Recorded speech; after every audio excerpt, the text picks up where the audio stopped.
Peter Quill is, when we first meet him, he's a 9-year-old kid watching his mother die of cancer. He's a kid who has kind of been told his whole life that he needs to toughen up because he's got a big heart. And his mother asks him, he never knew his father. And his mother asks him to take her hand as she's dying, and he just doesn't do it.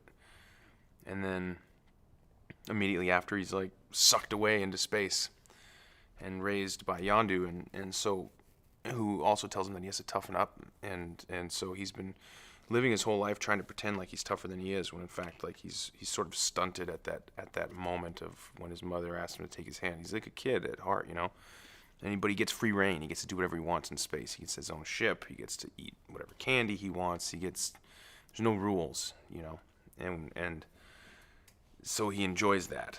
But there's something missing in his life. He misses his family, and he misses community, and so he's a guy who's like traveling through space, getting to do whatever he wants, and that's where he starts.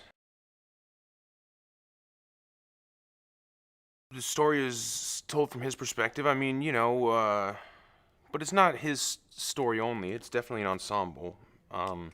But you do get to see his origin, which is different than the other characters. I mean, you learn about where the other characters come from, but you don't get to see it the way you do with Peter. The Guardians of the Galaxy is consisted of members, all of whom are very selfish for the most part, and when they come together, they all have these individual goals of what they want, and later on they realize, that they come together as a team, and they're what they want shifts, and they become one unit, and they want to, protect innocent people. Yeah, Ronan is a hardcore dude to be going up against, that's for sure. And Lee Pace is an exceptional actor. He's really great. It's awesome to watch him work. I mean, he's a Juilliard-trained professional. Like, he's not faking it like I am. He knows exactly what he's doing. He's amazing to watch. Working with a cast like this, people like, veteran actors like Benicio del Toro and Glenn Close and John C. Reilly. I mean, seeing them work, you pick up on the differences in their styles and what they do and how they breathe their own presence into these roles and their processes. It's really amazing. I think Marvel is so lucky to have James on this project and in future projects.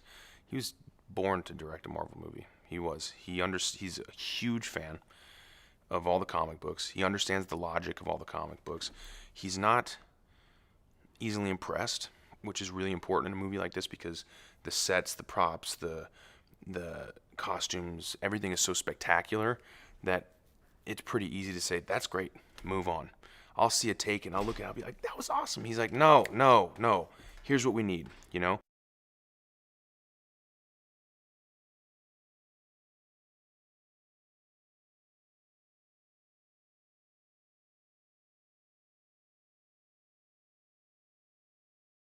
I was very moved by her being an orphan and being taken violently from her home and being subjected to a life of violence. Therefore, she grows up to be this stealth assassin, but has a heart of gold and really just wants to break away and be free.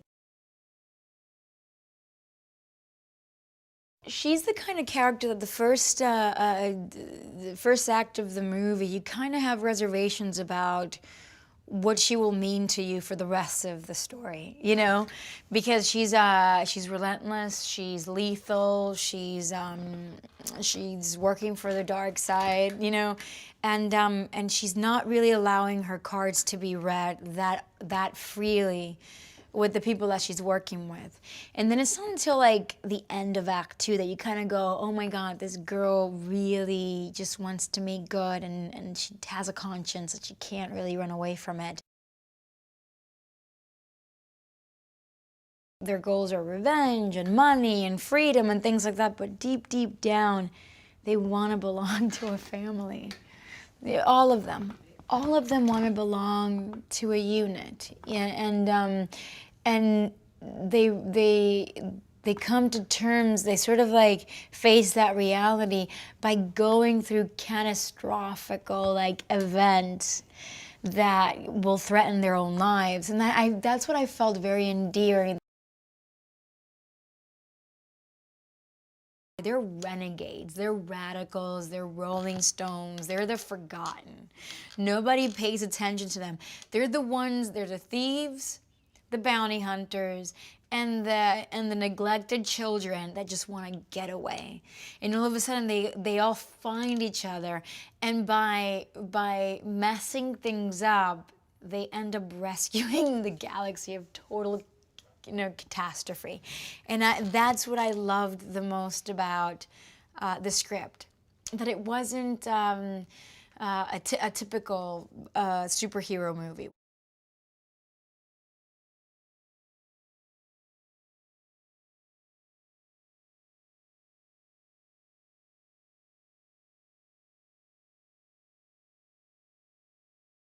Just like super excited about the range of Drax. Drax is the range of his, his emotion, because he's a very emotional character. Man, he's dealing with a lot of pain, and I wanted to get that across to people that Drax is a warrior, but he's dealing with a lot. He's heartbroken.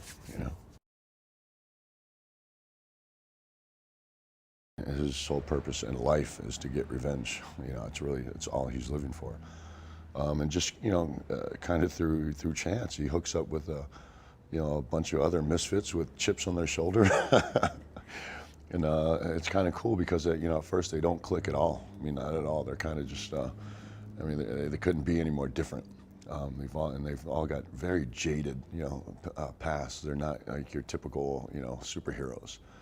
But it's so cool, man, because you see them very separated, then they kind of come together, but then they really blow up and go their own separate ways. But then they really come back together like stronger ever, and they are formed as a group, as the Guardians of the Galaxy, for the greater purpose. Now they've all got kind of a new purpose in life, and it really translates through the script and through the way James Gunn is shooting this movie. I mean, you really see the characters just turn around, and you see the bond, you see it happening.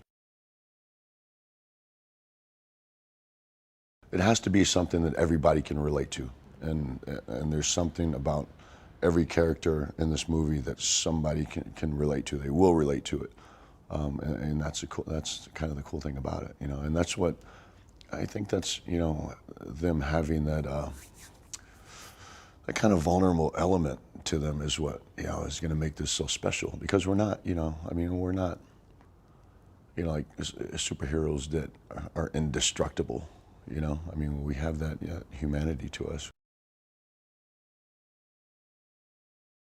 James, the first thing he gives to us is he makes it super simple.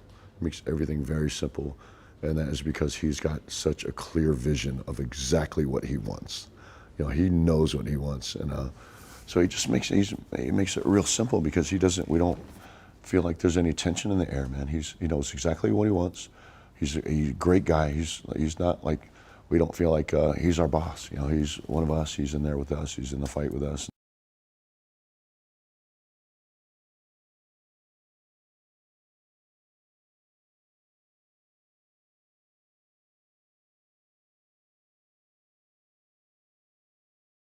I think it's a very sort of old school male friendship where no one's feelings are talked about, and it's almost a mice and men sort of dynamic.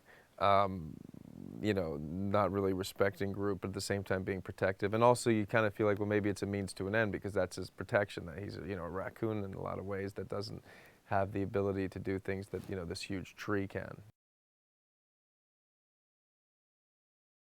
It just has a little different flavor. There's a lot of humor in this one, and a lot of heart. I mean, it's very sort of, in some odd way, kitchen sink, drama, not drama, but, relationship story. All the relationships are very clear and emotional, and the stakes are obviously high. And with the flavor of James Gunn, it has a sort of comedic appeal to it.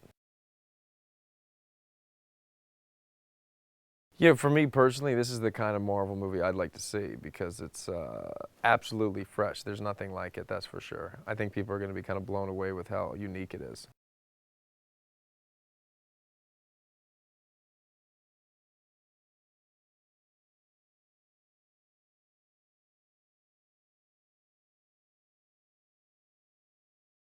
I was so impressed by Marvel in the way that they executed this character.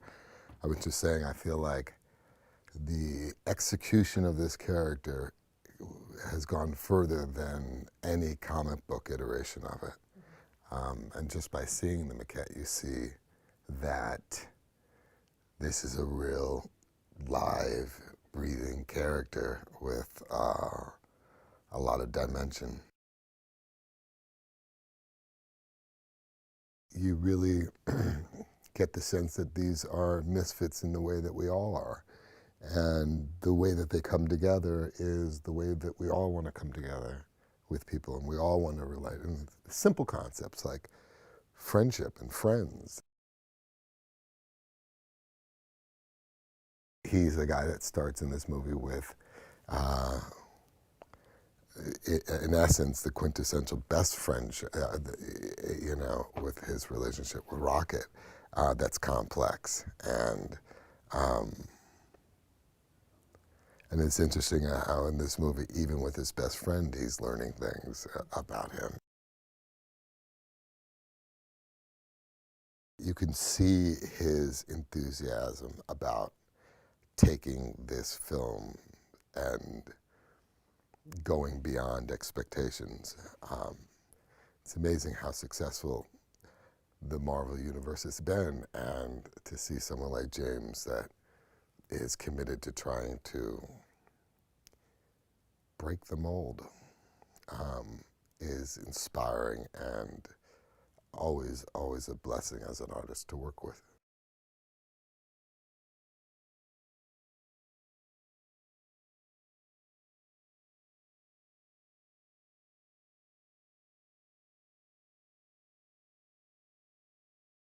Initially, I hadn't heard much about the character of Groot, and Marvel had sent over a book of conceptual art and said, we have this really, really interesting and great idea, and we want you to take a look at it. And they sent over the book of conceptual art, a big book, and I am coming home after being at the office,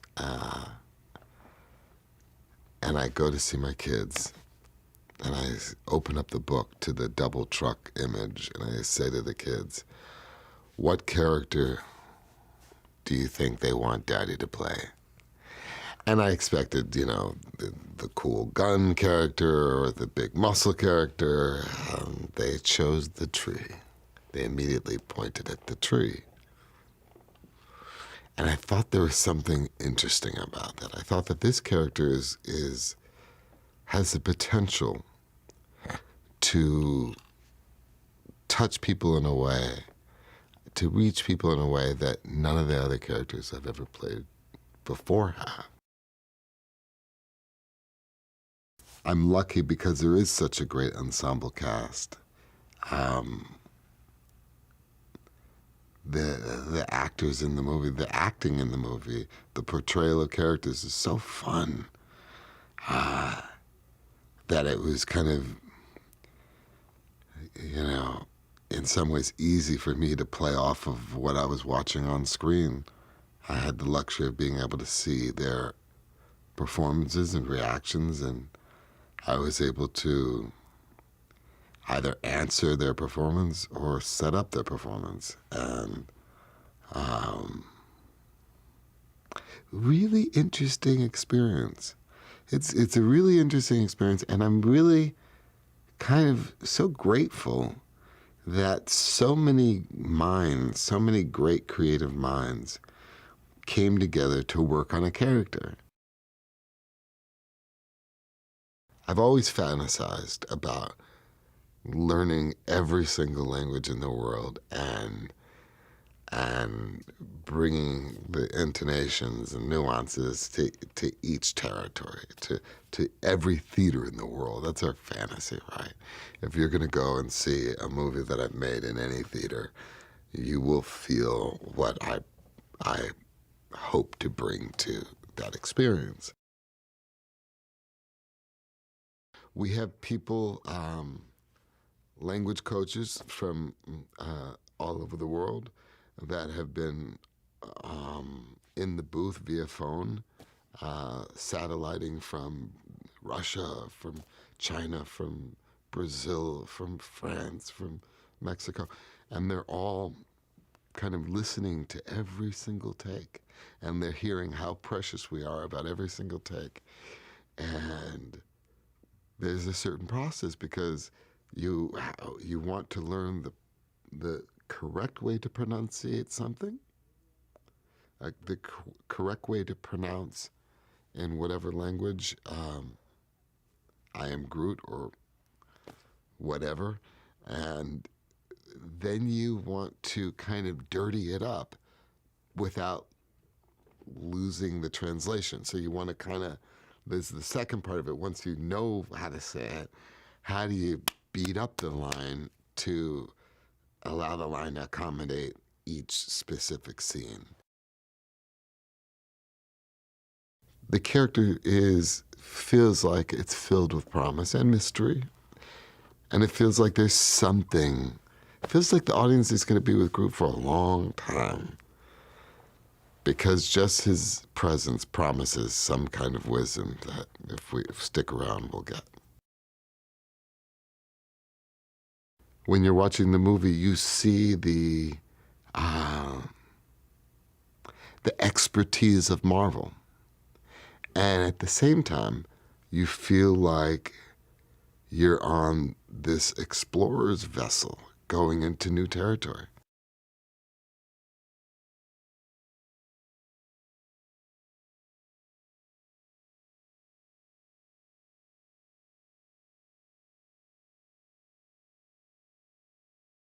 I'm a huge fan of James Gunn's. I've loved the movies he'd made before this, and I love his point of view. So when I was first kind of sent the project, I was like, oh yeah, James, I'm really I kind of love what he's about. And then of course Marvel has got such a incredible track record and connects with that audience like you wouldn't believe. So yeah, so many things about it. When I first kind of heard about the project, I was like, yeah, cool, sign me up. Yeah, I play Ronan the Accuser, who first appeared in Fantastic Four in '67.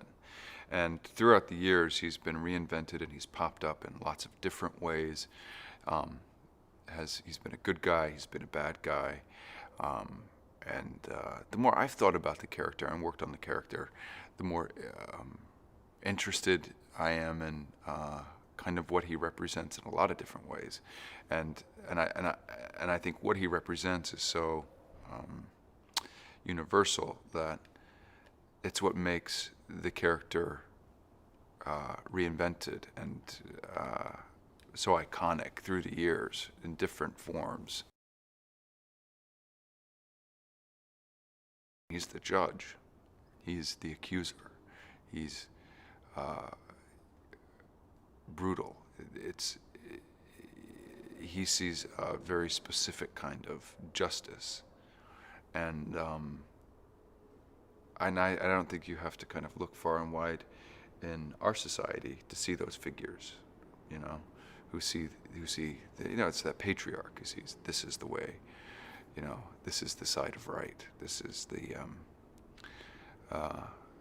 justice. And what I love about this character is that he's not only the justice, he's the executioner as well, and there's a brutality to him, The way I get into it is I just think about it. I think about the ideas. I think about the way the environment the character lives in. He lives in, and within this comic universe, those environments and the ideals are extreme. he lives in this, he operates this, incredible hulking spaceship. It's like his own planet, and he's at the helm of it, pursuing a direction, pursuing his goals. So I think about that. I think about what he's trying to achieve. I think about the power that he has.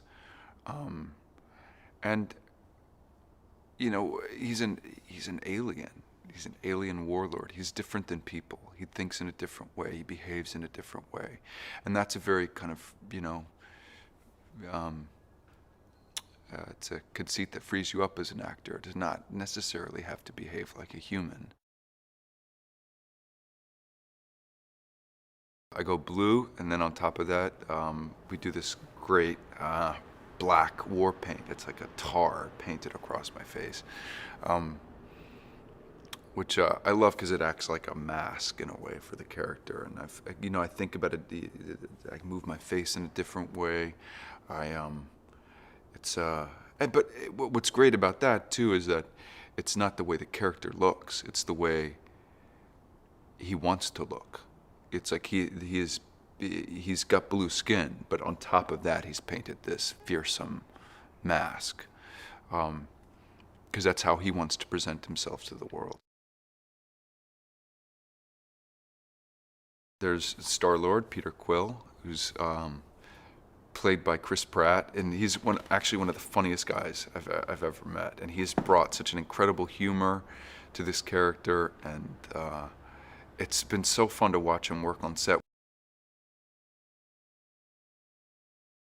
I really loved working with Karen Gillan because we've got quite a bit of stuff to do on set together, and because Ronan is such a tough guy, he's such a bad dude. His primary relationship is with his lieutenant Nebula, and I think he likes her. He enjoys her in the way that I think Ronan can enjoy anything. I don't think joy or liking is a part of the way he understands things, because he's actually kind of ticked off at her all the time. He's impatient. He needs her to accomplish what he needs her to accomplish. James has brought an incredible vision to Guardians of the Galaxy. He's got a wicked sense of humor. And he has worked so hard on this movie.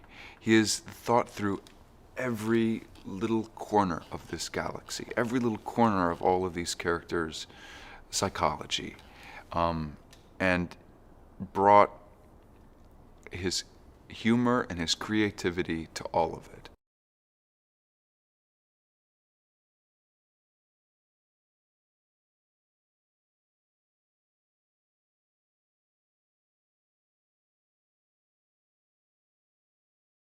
I think that all of the characters in the script are so well rounded and well written that there are flaws and there are many layers that you can play with, and that's down to the writing first and foremost. So that's really exciting for an actor. And another thing was just knowing that James Gunn was going to be directing this. I love my character so much. Nebula is so interesting to me. I mean, she's, first of all, a deadly assassin, which is just the coolest. And she has this really interesting relationship with Gamora. They're adopted sisters, daughters of Thanos. And they kind of have this sibling rivalry going on that gets really intense, and they kind of communicate quite physically, which has been interesting to play with. And basically, Gamora, her sister, kind of goes over to the good side, and Nebula definitely stays with the dark side. Working with James is so much fun. It really is. I mean, I've never worked on a film of this scale before, so I didn't really know what to expect. But he certainly works at a quick pace, so there's a real momentum behind it. And he lets you be free, which I think is one of the best things a director can do, because then if you feel free and safe, you can take risks, and that's when the interesting stuff happens. And so he'll just keep running on takes, and he'll be like, do it again, do it for fun. It's so kind of loose, which I really like. so the Nebula look, I think, is just so cool. But it's a very intense ordeal every morning to get there. It takes about 5 hours to get ready in the mornings, and it's all just kind of prosthetics all over my face and then an intense amount of paint. So I'm completely blue. And I had to shave my head for this role in order to get a sleek look, because I think had we done it with hair, it wouldn't have looked quite right. And I wanted to do it anyway, because like, when would you ever do that? Well, I had to train for 2 months to lead up to this fight sequence that we shot between Nebula and Gamora. I trained pretty much every day that I wasn't actually shooting, which was really amazing. I felt like I was in action hero boot camp or something. And first of all, they started off with just like general punches and general martial arts and fighting, and then taught me a choreographed routine. And then I remember they just used to say to me, you need to do something 7,000 times before it's second nature. I was like, 7,000 times?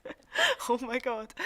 So, I mean, it was a serious process, but really, really amazing. I mean, I never knew how to fight before this film. Now I feel like I could handle myself.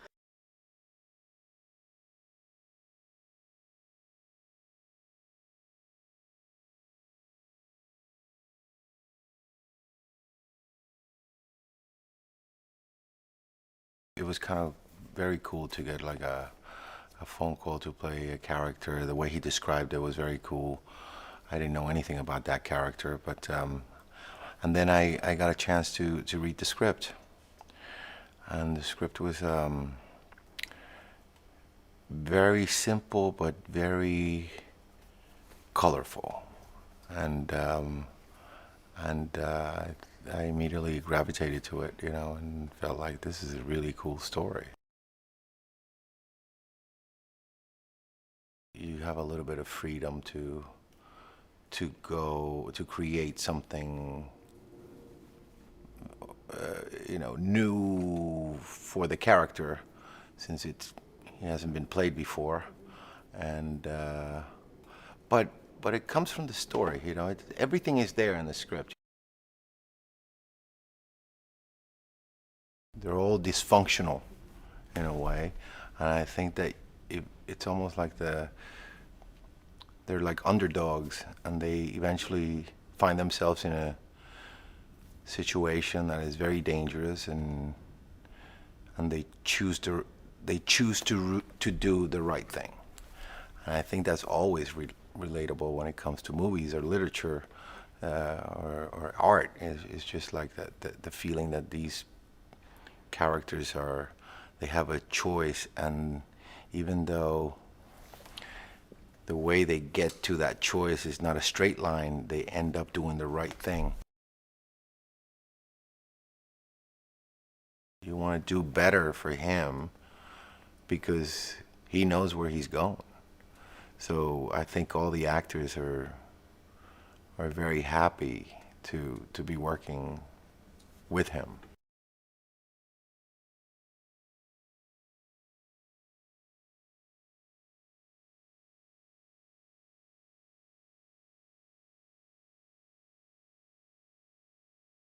I was excited about it. I was excited about the fact that it didn't really have any place in our terrestrial world, and this is like you know, the universe now. And so I thought that was going to be extremely challenging, but I also was very excited about the character itself and Korath that I'm playing. And the look, you know, I mean, I went through what the look was going to be with James Gunn, our director, and yeah, it was exciting. But it was also, I mean, I also wanted to be part of it, so, you know, be part of the Marvel Comics world. You have a great amount of freedom to navigate and you know, to use your imagination to go to the extreme levels of you know, what a machine that's built to kill supposed to, you know, how is his outlook in the world, and it's all a learning process, and it's mostly Obviously, since there's not much written by about Korath, you have to use your imagination. When you see my makeup, it doesn't seem like much, but it's all around the head. It doesn't seem like much, but it takes a couple of hours to be put together, and but it looks pretty amazing. And with those eyes, it truly makes him look like a machine designed for a specific function.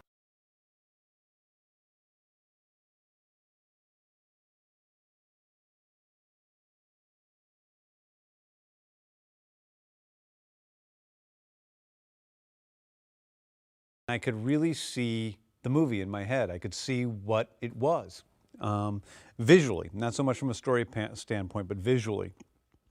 And I just started writing, how I saw this movie, what the visuals would be like, what would it look like, what would the shooting style be, and I wrote like 10 pages, and I sent them back to them that night, and that's really when the ball started rolling.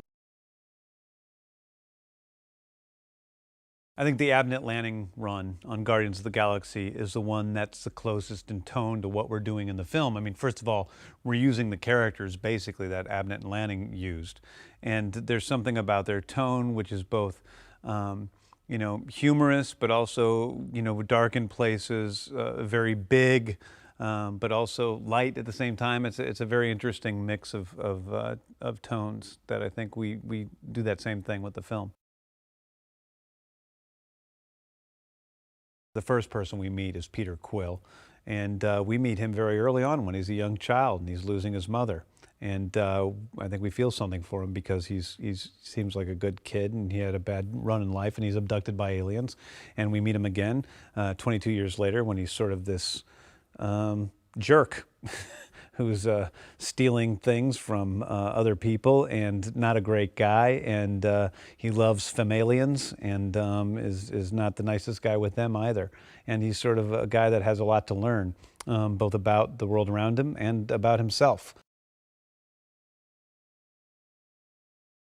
All the names were incredibly exciting in different ways. Chris Pratt wasn't exciting because he was Chris Pratt. He was exciting because I never thought we'd find the guy. We screen tested a lot of people before we came to Chris. And then, boom, I knew within, a minute of his audition that he was the guy. Michael Rooker as Yondu was exciting because he's my good friend. He's been in all my movies, and I wrote the role for him to play, and I wasn't sure if I was going to be able to push him through and get him to play the role, but he did. And I'm really excited to have him around. And Benicio del Toro is one of my favorite actors in the world. He is truly one of my favorite actors, and to be able to get him to come in and do The Collector was exciting. Same thing with Glenn Close and John C. Reilly. These are actors who I've liked and admired for a long time, and the reason they're in this film is because I was fans of theirs, and I'd never met them, and was able to fortunately get them to agree to do this insane film. Zoe has brought a lot to the role of Gamora. I mean, Zoe really has influenced her role in a lot of ways more than any other cast member, because Zoe signed on fairly early on, and she went through a couple of the drafts with me in terms of trying to create a character who was both a strong female character, but was also very flawed. I'm grateful and I'm excited, and I really just hope that we can affect people in the same way that movies affected me as a kid. And I don't just mean kids, I mean adults and everyone, that somebody can go into the theater and experience just a little bit of magic, a little bit of hope. This is a movie about a bunch of losers who think they're bad and realize along the process that they're good, that there's something good about them. And if people can go see this movie and realize that they're like these people, that maybe you're hard on yourself, maybe you think you're a bad person, but you find a little bit of goodness in yourself through watching this movie, I mean, that's the greatest thing you can really hope for.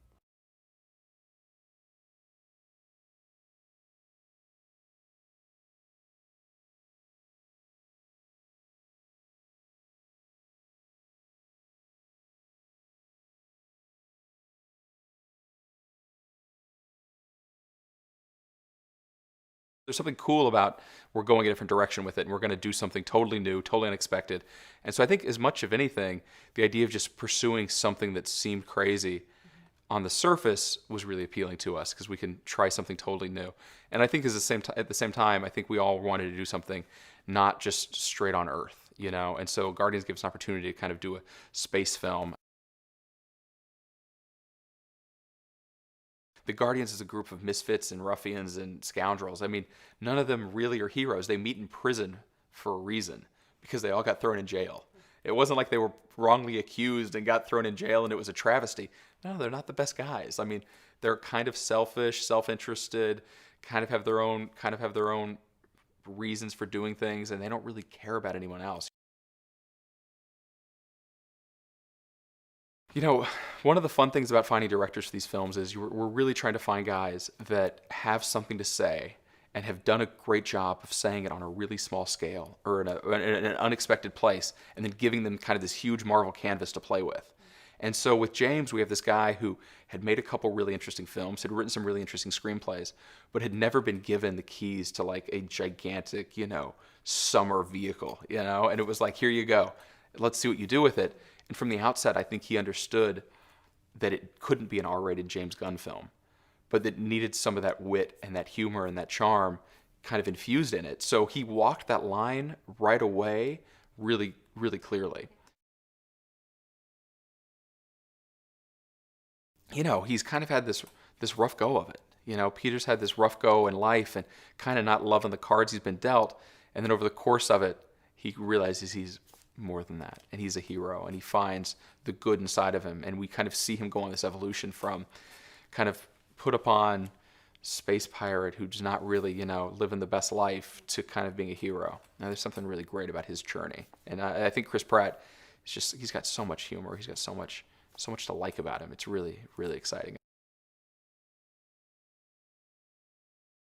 I think at the end of the day, fans are going to walk away feeling this overwhelming sense of excitement about this whole new team of heroes and going on this journey with them and seeing, you know what, I could have made mistakes in my life. I could have, you know, not been the best guy on this day in my life, or I could have made mistakes and things I regret. But at the end of the day, there's still time to become a hero. There's still time to kind of band together and do the right thing.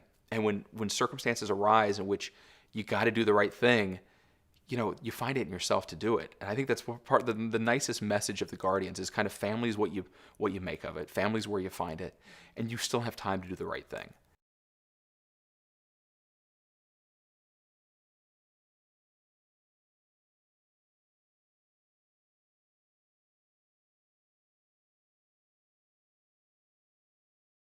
One of the most exciting things about Guardians of the Galaxy is that it's going to feel so different from the other movies.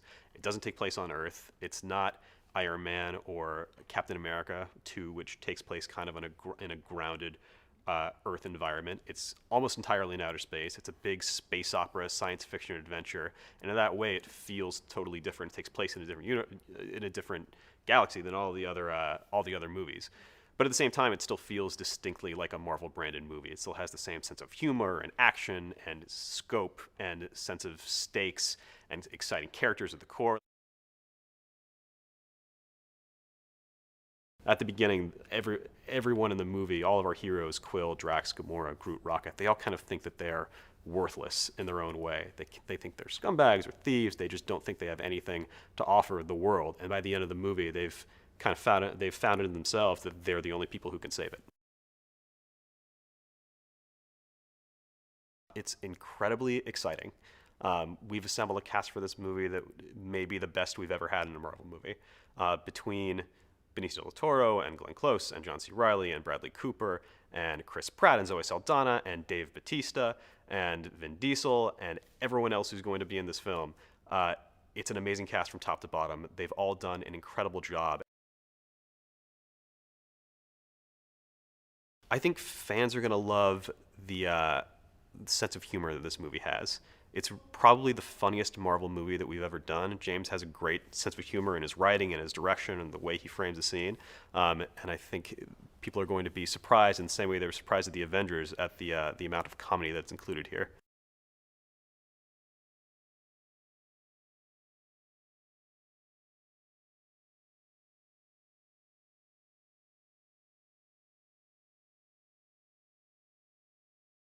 It is going to be a very Marvel Studios tone, Guardians of the Galaxy. And what I mean by that is there is a lot of humor.